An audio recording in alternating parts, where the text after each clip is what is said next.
You're listening to the Archaeology Podcast Network.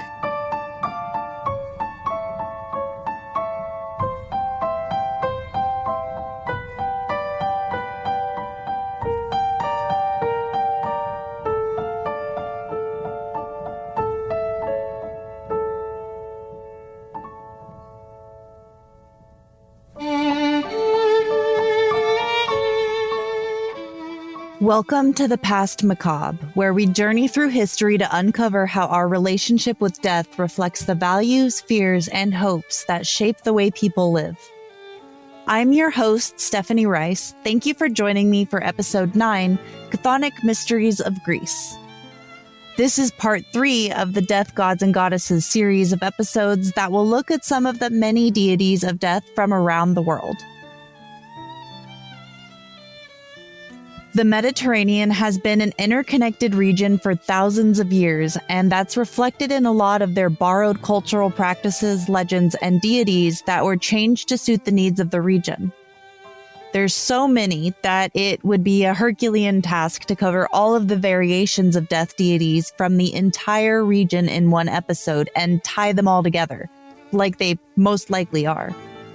Instead, this episode will focus on Greece and the islands across the Aegean Sea that were under Greek influence.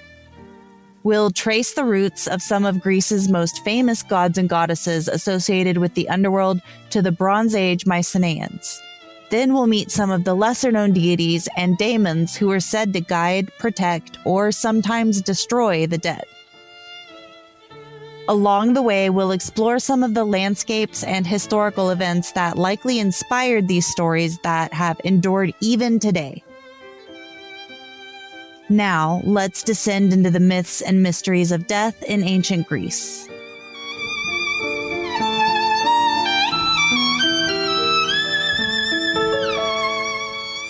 The timeline of cultures who have lived in the Greek archipelago and the mainland goes back for several thousand years. But for this episode, we'll start with the Mycenaeans. The oldest archaeological evidence of the Mycenaeans dates to about 1700 BCE. By about 1400 BCE, they had expanded their influence across the islands in the Aegean Sea, most of mainland Greece, and as far as Sicily and into the southern tip of the Italian peninsula. The Mycenaeans thrived for roughly 200 years until the decline of the Late Bronze Age that impacted the entire region due to a series of events initially caused by several volcanic eruptions that were strong enough to cause climate change, and that led to several years of a volcanic winter across Europe. This led to several years of poor harvests, and then elites began strictly controlling food resources, which led to several civil wars across the region. These also led to conflicts between neighboring political powers who needed more resources than they were able to create. For nearly 4 centuries after the collapse of Mycenae, from about 1200 BCE to about 800 BCE, the region was in chaos. There was a lot of knowledge that was lost during this time due to several factors, and major cities were completely abandoned. Though some of them, like Thebes, did become reoccupied a couple of centuries later, some, especially in the Hittite region of the Mediterranean, have been left abandoned ever since. Fun fact, this is where the myth of Cyclopean masonry comes from. These were the ancient walls found at Mycenaean sites that were built using massive stones that seemingly fit together perfectly with very little work done to them. The Greeks rediscovered this impressive stonework of the Mycenaeans, but their techniques had already been lost during these Greek Dark Ages. So the Greeks assumed that the only beings strong enough to build walls such as these were the giant cyclopes from their mythology. This has spawned quite a few modern conspiracy theories, despite the large amounts of research done to prove that these were designed by human ingenuity and built with human hands. Just because the Greeks didn't remember how to build them doesn't mean that humans couldn't build them. While the Mycenaeans did leave art and texts, both of the mundane and the mythical, it's difficult to get a detailed picture of their worldview or their deities like we have for the later Greek or Roman pantheons, or even ancient Egyptian. But we can piece together enough of the Mycenaean pantheon to know they inspired the later Greeks, and the stories of the early classical Greek writers, especially Homer, preserved some of their oral traditions that had carried through the Greek Dark Ages. Demeter was part of episode 8, Winter's Cold Embrace, so I'll give a very brief description for her Mycenaean predecessor. She's attested to as Da-Ma-Ti in Mycenaean texts and is associated with the full cycle of life and agriculture from fertility to death. Offerings to her have been found in burial goods and in cave sanctuaries that the Mycenaeans viewed as sacred liminal spaces between the world of the living and the world of the dead. Next is Dionysus, the Mycenaean precursor to Dionysus. Prior to his role as a god of wine and parties, Dionysus represented the dualities of humanity and was depicted in roles associated with both women and men. Dionysus originally presided over ecstasy and despair, civil order and feral chaos, suffering and triumph, and like Demeter, fertility and death. He was initially associated with both grapes and ivy, which represented his duality as well.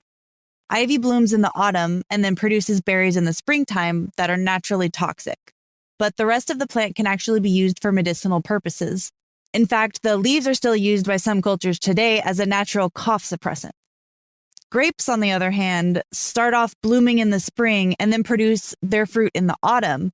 And they are naturally harmless, but then are fermented into a toxin, which is wine. The Greek version of Dionysus strongly emphasized his association with grapes, and a second god appeared later in their pantheon named Corymbus, which he was associated with ivy only, and his name became synonymous with clusters of ivy berries.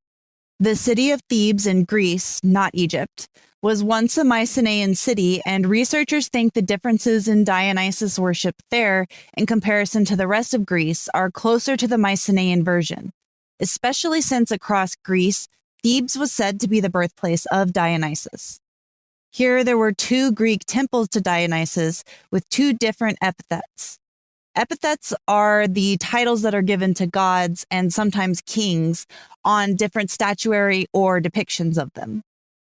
The ones here at Thebes were Dionysus Lysios, meaning Dionysus the Liberator, and Dionysus Cadmus. Both link him to the mythical founder of Thebes, who was named Cadmus. Archaeological research has found evidence of ritual activity at the site here since Mycenaean times, so it's very likely that the Greeks who worshipped Dionysus here inherited these temples from their Mycenaean predecessors and therefore associated Dionysus with the city's origins. As I mentioned before, Thebes was abandoned by the Mycenaeans during the Late Bronze Age collapse, and then people came back several generations later. They likely pieced together writing and art that they found with the oral stories that they knew in order to shape their version of the origin of the city and Dionysus. One of the main myths of Dionysus that preserves his role as a deity associated with death comes from Orphism, which is a cult that's centered around Dionysus and was said to be started by the legendary poet, hero, prophet Orpheus. The same Orpheus whose most famous myth involves his journey to the underworld to bring back his wife, Eurydice, which ended in failure at the last moment because of his own folly. He was said to be the son of the muse Calliope and a mortal king, and he had the power to play music that would mesmerize anyone and anything. Plants, animals, humans, even gods. Initiates of Orphism would participate in an annual festival that celebrated the cycle of life, death, and rebirth that was called the Dionysian Mysteries, similar to the Eleusinian Mysteries of Demeter and Persephone. The myth reenacted in their rituals was their version of the origin of Dionysus and humanity. In this myth, Dionysus Zagreus was born of Zeus and Persephone. From birth, he was destined to inherit Zeus's throne and the underworld since he embodied the duality of life and death. The origin of the epithet Zagreus is still not fully known, but many researchers have agreed that this was specifically associated with the underworld, possibly calling him a hunter of souls. This divine inheritance echoes the Mycenaean view of Dionysus as a god of fertility and death. Hera, who is often depicted as the jealous wife of Zeus, whose rage is a major plot point for many mythological origin stories, conspired with the Titans, who were still very mad about being overthrown by Zeus and the Olympians. They ambushed Dionysus Zagreus, tore him apart, and then ate him to gain the power of his divine flesh. Zeus, rightfully furious, incinerated the Titans with his lightning bolts, leaving only their ashes. From this mix of Titan remains and Dionysus's divine essence, humanity was formed, a blend of physical sin and divine potential. The heart of Dionysus Zagreus was saved and taken to Zeus. He ate the heart to absorb that last bit of Dionysus's divine spirit, and through yet another affair, this time with the mortal woman Semele, Dionysus was reborn. He lost his title, directly linking him to the underworld, but still took on a role that connects him to the cycle of life, death, and rebirth.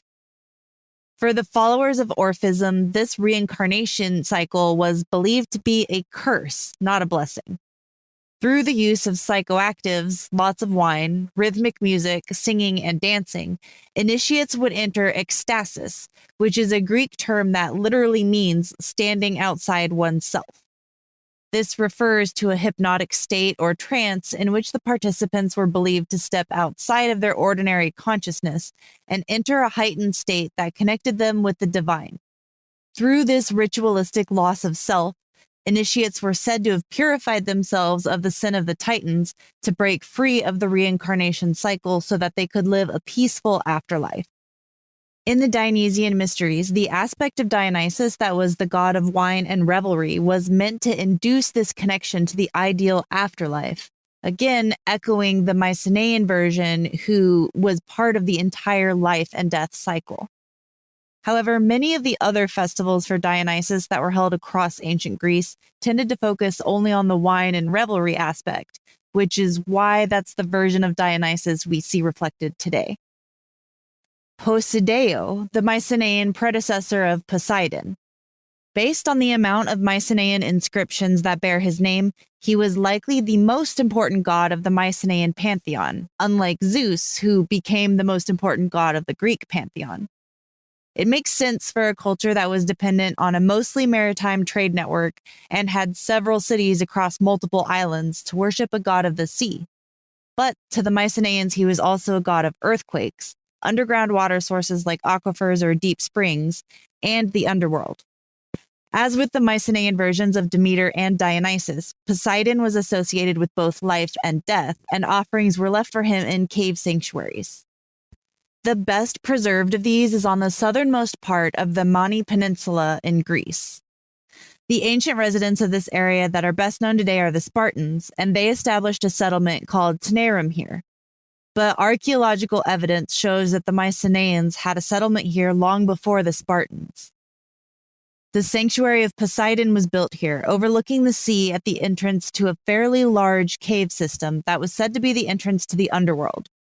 According to classical Greek writers, this was where Heracles completed his 12th labor to steal Cerberus, the three-headed dog who guarded the underworld. This cave was also known as the place where Orpheus entered and exited the underworld when he went on his doomed mission to bring back his wife. Poseidon's control over deadly earthquakes is remembered here in a myth from Sparta. It was said that a group of the indigenous inhabitants of the area were fleeing the invading Spartans, and they went into the sanctuary. In Greece, certain sanctuaries were known as asilia or asylums, which meant that anyone who fled to them, no matter the reason, was protected from any persecution or harm, even if the law of the state would normally allow them to be captured, like criminals, escaped slaves, or people bailing on debts. This sanctuary of Poseidon was one of those asylum places, but the Spartans did not honor this, and they followed the refugees in and killed them. According to the Greek writers of the time, Poseidon unleashed his wrath when the offenders returned to Sparta with a massive earthquake that caused over 10,000 deaths. We have a mountain of evidence that the earthquake that inspired this myth was actually a real event and can be dated to 464 BCE. The classical Greek writers who recorded the myth didn't have an exact date, but it's easily narrowed down based on which writers mention it. Archaeologists have found quite a few sites with buildings across what was ancient Sparta that collapsed during the 5th century, and some of them were rebuilt with newer materials, but some were left in ruins, preserving materials at the same layer, and that allows us to date the sites. Geologists have also found evidence of the earthquake in a place where the ground has visibly shifted upward so that it's offset from the rest of the ground around it near the fault. It's known as a fault scarp. It's very likely the influence of the Mycenaean associations with Poseidon and earthquakes that were here already, coupled with the timing of the Spartans starting their expansion into this area, are what inspired this myth. The deep caverns on this peninsula seem to have earned their association with the underworld through real events as well. The geology of the Mani Peninsula creates quite a lot of caves and underground freshwater lakes. Some of them have been associated with death for quite a long time, even before the Mycenaeans. A little ways north on the western coast of the peninsula is another deep cave system that has Neolithic burials dating to about 5000 BCE. The last one that's been found dates to about 3800 BCE, so it was in use for a while. It's one of the largest Neolithic burial sites found so far, with 161 identifiably different individuals found. There are also Mycenaean burial urns that were interred here later, showing that they had found this place and then they viewed it as a sacred location for the dead. Another Mycenaean god who became a well-known part of the Greek pantheon is Hermes, also known as Hermes. This Mycenaean origin story is lost, but according to later Greek mythology, he was the son of Zeus and one of the star nymphs of the Pleiades star cluster. Zeus gets around in quite a lot of myths. Hermes was the god of writing, messages, health, travelers, thieves, tricksters, merchants, fertility, luck, roads, and honestly quite a bit more by the time of classical Greece. Similar to his roles as a messenger and the god of travelers, he was also a guide for the dead, leading their souls from the land of the living to the shores of the river Styx, or sometimes the river Acheron, to be ferried across by Charon. The root word for Hermes' name is used in the ancient Greek term for cairns, herma. Cairns were used as a type of burial structure where remains were placed within a circle of stones, and then more stones are piled on top. Burial cairns have been found in various forms all over Europe from many different periods and cultures, some dating as far back as 5000 BCE. In Greece, they were used during the Bronze Age and mostly by the predecessors of the Mycenaeans and then the early Mycenaeans. It's very likely that Hermes began with specific associations to those types of burials and then eventually evolved as the burial structures evolved as well. In classical Greece, cairns were no longer used for burials, but they were still built and associated with Hermes. According to one myth, Hermes was on trial for killing the legendary king Argus. The gods cast their votes with stones, and since every god believed Hermes to be innocent of this accusation, the stones that piled up to clear his name became known as the first cairn. They were then used as boundary markers and placed as crossroads, with evidence of offerings left around them to pray for the protection of Hermes during their travels. During this time, Hermes kept his connection with the physical burials in the form of a stone pillar that was also named Herma, similar to the ancient term for the cairns. These were carved with only the head and genitals of Hermes, preserving his older associations with both fertility and death. A remnant of his Mycenaean version, similar to the associations with both fertility and the underworld, as seen in the other Mycenaean deities. Hermes doesn't seem to have any sanctuaries dedicated to just him in either Mycenaean or Greek times, but he was often included in the offerings made within temples to the other deities that made up the core of the pantheon. And his presence endured, gaining more and more epithets and stories and myths over time, ranging from very serious to trickster god. The last of the deities that can be directly traced to Mycenaean roots is Trophonius, whose name means nourisher of the mind. He was a god of the underworld, architecture, bees, and prophecies. We only have Greek and Roman texts describing him, but they reference earlier works that associate him with the cities of Orchomenos and Hieria, which we now know are Mycenaean cities. This makes it very likely that he was inspired by a Mycenaean deity, especially because of his myths. According to the myths of Trophonius that have endured, he and his brother were demigods, son of Apollo and a mortal woman. They were known far and wide as the best architects and builders of sanctuaries for the gods and palaces for the greatest of kings. There was a king who was a son of Poseidon, and his mother was also one of the star nymphs of the Pleiades star cluster, though not the mother of Hermes.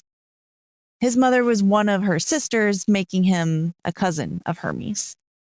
He used his divine influence to make sure his kingdom was incredibly prosperous, and his wealth grew and grew. This king became paranoid, and so he hired Trophonius and his brother to build him a large, well-protected treasury for his hoard. Jealous of the wealth he had amassed simply using divine influence while the brothers had worked hard, the brothers decided to build a secret entrance for themselves into the treasury. Then they could sneak in later and steal some of the king's gold, but they did it slowly, taking only a little each day. Eventually the king noticed, though, and despite the treasury still appearing to be completely sealed, things were going missing. He decided to set a snare in order to catch the thief, and the brothers unknowingly ran into it the next time that they entered the vault. Trophonius's brother was trapped in the snare and unable to get free, so Trophonius killed him and cut off his head so that Trophonius could flee and no one could identify the thief as his brother.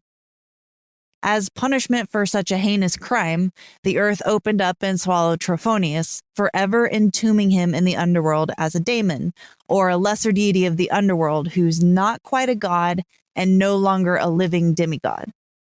Daemons weren't inherently good or evil. They generally acted as guides or protectors in some myths, and in others they were more malicious. It seems that Trophonius became mostly harmless. According to another myth, he was taken to the underworld at Lebedea, which is about 6 miles or 10 kilometers away from the city of Orchomenos. This is important for reasons we will get into after the myth. For several generations, Trophonius lay buried here, forgotten. Eventually, his influence began to seep into the world, and he caused a plague to fall upon the city that had grown near the place where he fell. After a while of unsuccessfully trying to find the cause or a cure for this plague, the city sent people to the most famous oracle of Apollo at Delphi. They were told that an ancient hero of their people had grown angry that he was forgotten, but the oracle couldn't tell them exactly who, just that they needed to find him and build a temple in his honor. The envoy returned to Lebedea to inform them, and the search for their long-forgotten hero began. The plague continued to ravage their city, so it's important to get everyone who wasn't sick involved in the search, even children. There are variations behind his motivation depending on the source of this myth, but either due to hunger or boredom, a boy wandered away from the search parties to follow a swarm of bees. Instead of returning to a nest full of honey, the bees showed the boy a cavern where Trophonius was. Then Trophonius showed him that this was where he was taken to the underworld. When the boy entered, he was able to see Trophonius, and he was told that he had found the hero of the Lebedeans. When he returned, the people erected the temple for Trophonius here, and the plague was instantly lifted from the city.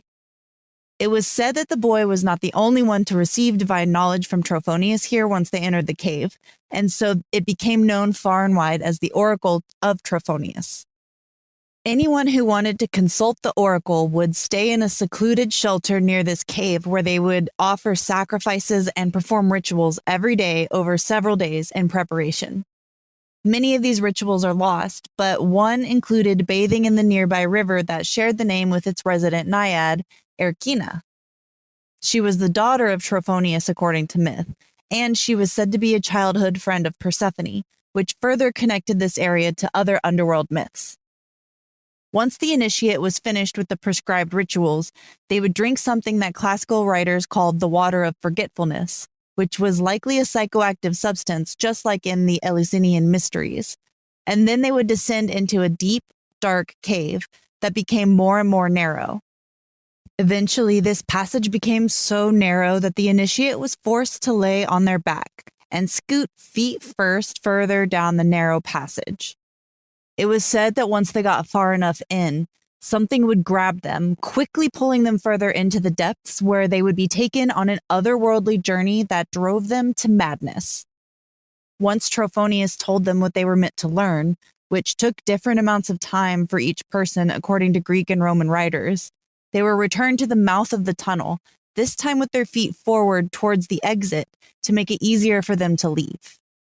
At this point, the priests of the shrine would take the initiate to a room or a chair next to the shrine and give them what was called the water of memory, which would cause the initiate to vividly remember their visions and speak them out loud in a terrified frenzy. The priests would record everything the initiate said, word for word, and then interpret its meaning for the initiate once the initiate had rested and recovered their sanity, which usually took a day or two. It's important to consider context in archaeology, and that includes when looking at myths and legends. Many elements of the myth of Trophonius can be found in the very impressive ruins of Mycenaean architecture of Orchomenos. There's a large palace here, as well as the massive cyclopean defensive walls, and a very large beehive-shaped tomb. These were already hundreds of years old by the time the Greeks rediscovered them, and their impressive yet mysterious presence would have inspired all sorts of stories, just like our modern fairy tales and horror stories that are set in medieval castles. The massive beehive-shaped tomb here is known today as the Tomb of Minyas, who was the mythical founder of Orchomenos. It was built around 1300 BCE, before the decline of the Mycenaean Empire, and this is reflected in the size and contents of the tomb. The base is about 14 meters or 45 feet in diameter, and it originally stood at least 10 meters or 33 feet tall. The doorway alone was over 5 meters or 17 feet high, and a passage was cut into the stone hillside leading up to the tomb that was 20 meters or 65 feet long. Essentially, it was incredibly impressive. The inside was a single large burial chamber, and it was likely the family tomb for the royal family of Orchomenos. The walls and ceilings were elaborately decorated with carvings of spirals and flowers, and these designs were very common in Mycenaean art and architecture, cementing, if we didn't already know, that this was Mycenaean. A large stone bench was built into the wall that went around the entire perimeter of the room, and it likely held other grave goods. There was a large marble pedestal in the center of the room, and there's evidence that it once held several statues that were most likely made of bronze. It was a very impressive structure even in ruins, and according to classical Greek writers, it was even more impressive in antiquity when it was in better condition. There was looting over time, which is why I say there was likely bronze statues and likely grave goods on the bench. But a portion of the ceiling that had collapsed relatively early in the tomb's history managed to preserve one burial's occupant and his lavish grave goods. A man in his 40s was buried here with large amounts of jewelry and very well-made artifacts like a bronze horse bridle, bronze horse shoes, bows, arrows, and very high-quality pottery. It's very easy to see, just based on this small snapshot of what this tomb once held, how this could inspire the tale of the king and his treasury that Trophonius and his brother built and then robbed. It definitely seems like it has a divine touch to the architecture, and it most likely looked like a treasury when it was first rediscovered. The story of the boy following the bees to find Trophonius in a cave likely can be traced to this tomb as well, or at least one very similar. Thousands have now been found across the Greek countryside in places that were once Mycenaean. The burial chamber here, like all of the others, was partially subterranean and was accessed through this long passage that was carved directly into the rock, making the entrance to the tomb seem very cave-like. With the beehive shape of the structure towering above onto the hilltop, it definitely would have been inspiring and probably intimidating. In another version of the myth, the demigod ruler that Trophonius crossed ruled over Iria, a place that also has impressive Mycenaean ruins, and it's on the island of Naxos. Even though this tale had the events taking place much further away, it was still said that the region around Orchomenos was the place where Trophonius was swallowed up by the earth. Interestingly, I bring this up because Iria is home to a temple of Dionysus that dates to the Mycenaean period, like the one in Thebes. But here, Dionysus wasn't associated with death. All evidence points to him being worshipped as a god of fertility and marriage. The madness-induced revelations, along with his name referencing nourishment, has led to some theories that Trophonius was the underworld aspect of Dionysus. He was likely interpreted as a different god by the Greeks based on an epithet of Dionysus, similar to the one Zagreus that was found at Thebes. Another piece of evidence for this is the fact that the preparations for consulting the oracle of Trophonius are very similar to the rituals for the Dionysian and Eleusinian mysteries. Both also involve a form of descending to the underworld and then losing oneself through the use of psychoactives in order to gain knowledge from the divine. Now, that's all for the deities of death that are directly linked to Mycenae, but there are still several more classical Greek goddesses and gods associated with the underworld that emerged later. Many Greek deities and demigods are the personifications of very specific locations, parts of nature, or even emotions, and they were often also associated with death. First up is the goddess Styx, who was the personification of the river Styx, and she was said to be one of the many daughters of Oceanus and Tethys, the primordial titans of the oceans and freshwater, respectively. It was said that their children made up all of the lakes and rivers and other bodies of water that are on Earth, so definitely they had many. Styx was said to be the eldest and most esteemed of all of the Oceanids, and of these supernatural women who were said to preside over waters, she was the one most often referred to as a goddess. Her river, the river Styx, was known as one of the subterranean boundary rivers that separate the underworld from the world of the living. So even the body of water she was associated with was seen as incredibly important of the worldview of the Greeks. According to myth, the goddess Styx was the first to support Zeus in his battle against the Titans, and then she brought her 4 children that she had with Pallas, who was the primordial god of war. They were Zelos, zeal, Nike, victory, Bia, force, and Kratos, power. Some of those names might be pretty recognizable. As a reward for helping defeat their father and the other Titans, her children were given places of honor in Zeus's court, and Styx became known as the Great Oath Keeper, who could hold even the gods to their oaths. Though her identity as a goddess faded, the river Styx remained associated with unbreakable oaths. Several classical writers make references about swearing oaths on the waters of Styx, and even the gods feared to break these. There's also the famous myth about the demigod Achilles, whose divine mother Thetis, or Thetis, was so worried about a prophecy of his death that she dipped him into the river Styx. She viewed this as the only power that would give him immortality against this fate. She was technically right, but the place on his heel where she held him in for fear of him being carried away by Styx remained vulnerable, and this is how he was killed in the Trojan War. This myth preserves the power of Styx that she originally had over even the gods, since even Thetis was scared despite having divine powers of her own. Next, we have Charon, ferryman of the dead, who ferries the souls across the river Styx, or in some stories, the river Acheron. Charon is described by writers and depicted in art in many different forms and disguises, from well-to-do elite to a very old fisherman in rags to a massive demonic ogre. Charon only ferried those who were given proper burials because part of the burial rites through much of ancient Greece included putting coins in the mouth of the deceased. These were meant to specifically pay for their crossing.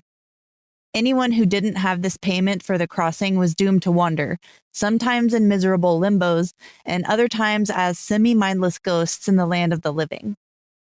In some myths, these lost souls would be able to cross over after 100 years of wandering. In others, it was an eternal punishment, and so those who had defied the gods or been killed as traitors would have intentionally been left without proper burials. Elaborate symbolic burials would still happen when the body of the deceased couldn't be recovered, like for someone lost at sea. So their soul would still be able to have the payment required to cross, no matter where their body was. The myths around Cheiron, and then also this burial practice that continued even without a body, emphasize the importance placed on proper burial rites in ancient Greece and how they provided comfort and closure for the living, knowing that their actions would ensure their loved one would be guided to the proper place instead of condemned to an eternity of restless wandering. Another guide for souls in the underworld is Thanatos. While Hades is famously king of the underworld and therefore often associated with death itself, Thanatos is the true personification of death, and his name literally is the ancient Greek word for death. Because of this, and the fact that most of the texts that were used as part of the New Testament were originally in Greek, he evolved to become the fourth writer of the Apocalypse in medieval Christian mythology. Revelation 6:8 from the Greek New Testament translated into English says, "And I looked, and behold, a horse, pale green, and the one sitting on it, his name was Thanatos." In Greek mythology, Thanatos' twin brother is Hypnos, god of sleep, and they're the sons of Nyx, the primordial goddess of night, and Erebus, the primordial god of darkness. Thanatos led souls into, through, and sometimes out of the underworld. He was often described by classical Greek writers as merciless and unwavering in his tasks, so both the mortals and gods hated him because no one could stop him once he began leading the dead to the underworld, even if they were favored by the gods. Which is curious considering his later myths that do say that he sometimes led the living out of the underworld once they had completed their mission to either speak with someone in the underworld or in some cases attempt to retrieve them to bring them back to the land of the living. His mother Nyx, though not explicitly a goddess of death or the underworld, gets an honorable mention as the mother of many underworld deities. She wasn't worshipped at any temples of her own, but instead was viewed as a powerful, ever-present force. In Orphism, she was considered to be the first deity to emerge from the primordial chaos, and therefore she's the divine mother of everything.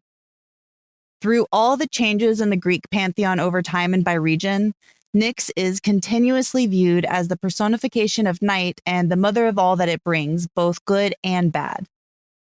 As I mentioned, Thanatos, death, and Hypnos, sleep, were her children, and so were Oneros, which is dreams, Oisis, which is distress, Ether, which is brightness, Eris, which is strife, Nemesis, retribution, and the Hesperides, which were the nymphs of the golden hour at sunset, and many, many more, honestly.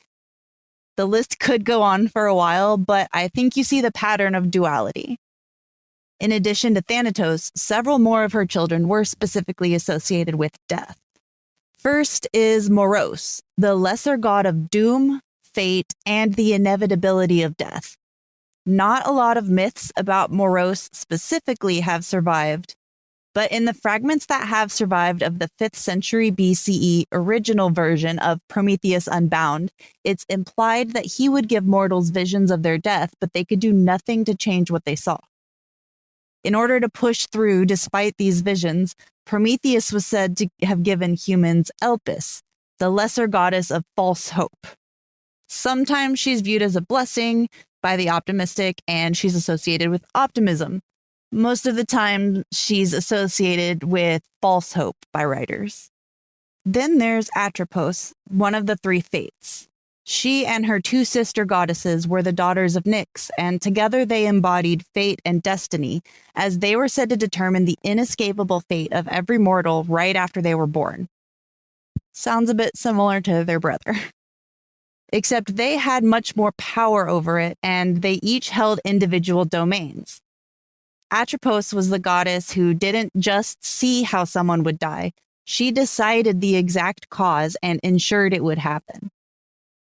The fates were often associated with weaving, and there are so many depictions of Atropos holding scissors in the process of cutting the thread of life that belonged to the mortal. It was even shown by Disney in Hercules. The last of the children of Nyx associated with death specifically are the Kyries. They're nymphs of violent death. They were likely inspired by the wildcats, jackals, and foxes that are native to the region and known to scavenge human remains, since they were described with sharp, monstrous teeth and claws. They were drawn to anywhere that a particularly bloody death happened, especially battlefields, so they could feast on the blood of the newly dead who were not recovered from the battlefield quickly enough. Anyone they feasted on was said to be sent to Tartarus, a deep, terrible part of the underworld that was typically reserved for the souls of the worst, unless someone got cursed by one of the Curies. They seem to be the personified fear of scavengers, making it impossible for the dead to receive their proper burial rites. Tartarus was also personified as a deity and was described as the primordial titan who ruled over the underworld. Very few myths about him have survived, but what remains depicts him as the personification of the dark abyss that became the deepest part of the underworld that shares his name, and now Hades rules over the rest of the underworld. He was one of the Titans who were overthrown by Zeus and the Olympians, and now he and the rest of the imprisoned Titans are stuck in his realm, so they can never escape. As I previously mentioned, the realm of Tartarus was traditionally reserved for the worst, like those who had defied the gods in especially bad ways, or those who had been terrible to other mortals in life. But before that, it was known as a prison for particularly nasty monsters when Tartarus was the one who ruled over it. And some of the most famous prisoners here were the Cyclopes. Campi was the guardian of Tartarus during Tartarus's reign. Not quite a goddess, but still deserves a mention as a very important guardian. She guarded the monsters imprisoned in Tartarus, but was a monster herself. She was described as a giant creature that had the head and chest of a beautiful woman, but she had several monstrous heads as well. Some classical Greek writers specifically said she had heads that were a lion, a boar, and a dog, though it was implied that she had even more beastly heads than just those. She had serpents for hair, claws the size and shapes of sickles, which were a type of curved blade for harvesting grain, and the lower half of her body was a scorpion, including the deadly venomous tail. She had massive black wings, and it was said that on the occasions that she flew to the surface world, her wings would cause violent, windy storms. In the myth where Zeus overthrows the Titans, Zeus killed Campi in order to free the monsters in her charge so that they would help him defeat the Titans who were imprisoned there. This is why the Cyclopes were allowed to remain free, and they often caused problems for later heroes. Next, let's take a look at another monstrous guardian of the underworld. Similar to Campi, Cerberus was the guardian monster of Hades, who was a very good boy and also deserves an honorable mention. He's also known as Cerberus, and he's described as the multi-headed dog. Most often he had 3 heads, but in some tales he has as many as 100. In some stories, his tail was even that of a snake's tail instead of a dog's tail, implying that he was even more monstrous and associated with the underworld. According to the myth of the 12 labors of Heracles, the 12th and final task he had to perform was to steal Cerberus from the underworld. As previously mentioned, he is said to have entered the underworld through the caves at the Sanctuary of Poseidon on the Mani Peninsula. Once he made it through the underworld for an audience with Hades, he asked if he could take Cerberus. Hades said he could, but only if he could subdue Cerberus without using any metal. He used the pelt of the Nemean lion that he gained during his first labor, since it was impervious to all attacks, and he made stone arrowheads for his bow to subdue Cerberus so Heracles could then carry him out. In some stories, Heracles was able to successfully show Cerberus off to the king who had tasked him with the labor, and then he returned Cerberus to the underworld easily. In other myths, Cerberus became enraged as soon as he was exposed to the sunlight for the very first time, and then he went on a rampage until returning back to the underworld on his own. It's said that the poisonous plant Acontium, also known as wolfsbane, was created in the land of the living as soon as Cerberus's saliva landed on the ground during his rampage through the lands. Other than that incident, he was depicted as minding his own business until he was disturbed by various heroes throughout Greek mythology. Now we'll look at Hecate, best known as the Greek goddess of magic, but she was also a goddess of crossroads, boundaries, mediation, the underworld, safe passage through the night, and she was a protector of households. The name Hecate is of very uncertain origin, as is the goddess. Many researchers agree that she started outside of Greece, but the exact location is up for debate. Some say Egypt because the word for magic there is Heka, and she shares some traits with the fertility goddess Heket. Some say Mesopotamia because of her similarities to the goddesses Ishara and Alani, who were also associated with the underworld and magic in their regions. In different places throughout Greece, Hecate held titles like Triodia, which meant of the crossroads, Cleoducus, which meant keeper of the keys, and Inodioa, which meant on the road. These titles were related to her roles in both the world of the living and the underworld. She was often depicted holding one or multiple torches that were said that they could never be put out no matter what, and keys that represented her ability to bar entry to any unwanted guests or to unlock the gates between realms however she wanted. According to the myths of the Eleusinian mysteries, Hecate helped Demeter search for Persephone, and she was the one who learned that Persephone had been taken by Hades. After she tells Demeter the news, Hecate is the one who mediated the deal that allowed Persephone to leave the underworld for part of the year. From then on, she and Hermes became the companions and guides for Persephone's annual journey into the underworld and then her return to the surface. The oldest depictions that are identifiably Hecate depict her as a single goddess with one head seated on a throne, and often she has dogs or snakes with her, sometimes both. These are two animals that are most commonly associated with the underworld for the classical Greeks especially, but we even see it in art for the Mycenaeans. Later, in her role as a goddess of crossroads, she began to be depicted as having multiple heads so that she could watch every path that met at the crossroads. Then, late in the Greek period and into the Roman period, Hecate became associated with the moon and joined with the goddess Diana and Selene to form the triple moon goddess. Like Hermes, she wasn't worshipped at temples dedicated to only her, but she was important in rituals with several other gods at their temples, most especially Demeter and Persephone, but she also was part of the Dionysian mysteries. She had many household shrines dedicated to her as well, and then there were also shrines at very important crossroads, similar to the cairns of Hermes that were found more commonly at smaller crossroads. According to myth, Hecate chose to live in the underworld, sometimes only during the part of the year that Persephone was there, simply to be her companion and sometimes even her administrator, but most of the time it was viewed as her permanent residence. In addition to the epithets associated with travel, she had titles specifically tying her to the underworld, like Anasa in Noroi, which meant Queen of those below, or Nyctipolos, which meant Night Wanderer, or Chthonia, which meant from the underworld. When she was given these titles, she was often associated with leading souls across the land of the living from the underworld instead of the other way around. But those myths that survive of that are only fragmented, and unfortunately we don't know the origin of why she did that. Last but not least is Hades. He's the most commonly recognized ruler of the underworld, and he presides over his domain that shares his name with a stoic sense of order. The underworld was not a place of eternal damnation to the Greeks, but it was the inevitable destination for all mortals, unless you ended up in Tartarus. Hades' role was to ensure the proper management of this vast underground kingdom, which obviously would be much larger than the land of the living, considering everyone who had ever lived ended up there.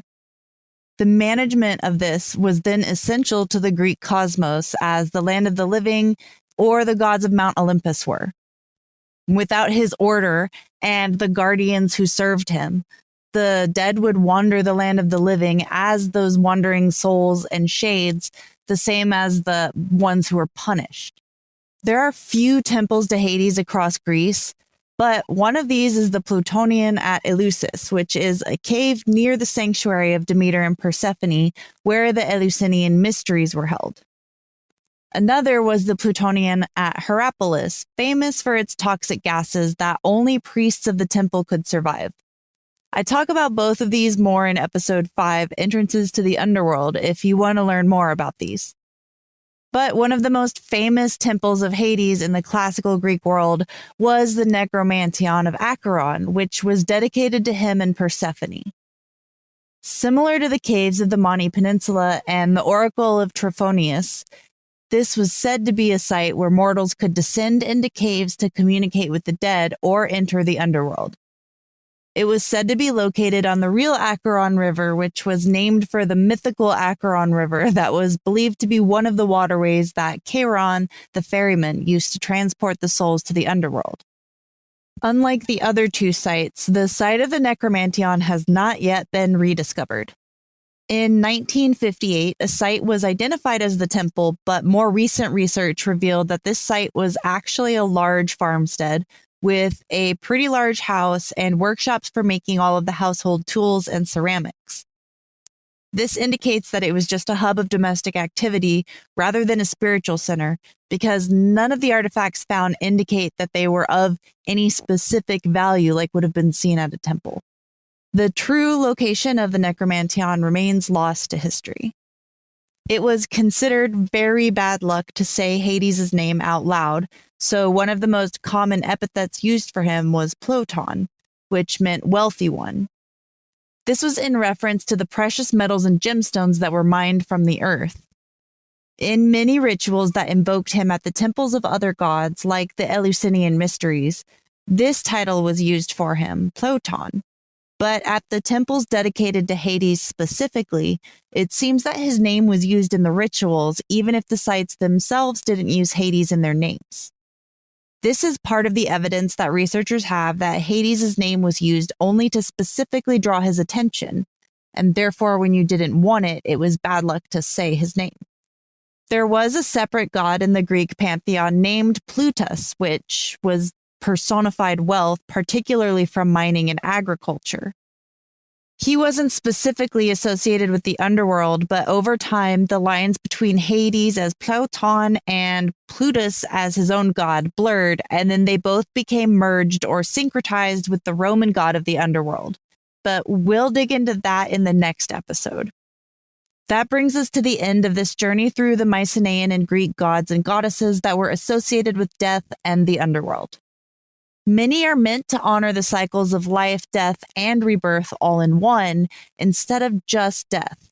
And they all reflect the human need to find meaning in the unknown and seek guidance from forces greater than ourselves. Thanks for joining me. Until next time. Thanks for listening. Be sure to subscribe to keep up with new releases. Please leave a rating and a comment. That helps the show reach others who may be interested in the past macabre. For access to bonus content from all Archaeology Podcast Network shows, become a member at archpodnet.com/members. That's archpodnet.com/members. You can find show notes for this and other episodes at archpodnet.com/TPM. And follow Past Macabre on Instagram.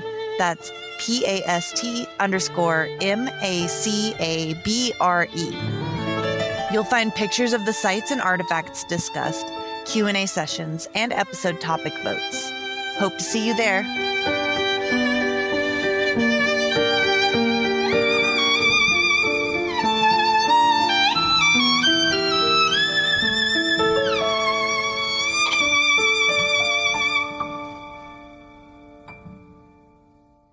The Archaeology Podcast Network is 10 years old this year. Our executive producer is Ashley Airy, our social media coordinator is Matilda Siebrecht, and our chief editor is Rachel Roden. The Archaeology Podcast Network was co-founded by Chris Webster and Tristan Boyle in 2014 and is part of Cultural Media and DigTech LLC. This has been a presentation of the Archaeology Podcast Network. Visit us on the web for show notes and other podcasts at www.archpodnet.com. Contact us at chris@archaeologypodcastnetwork.com.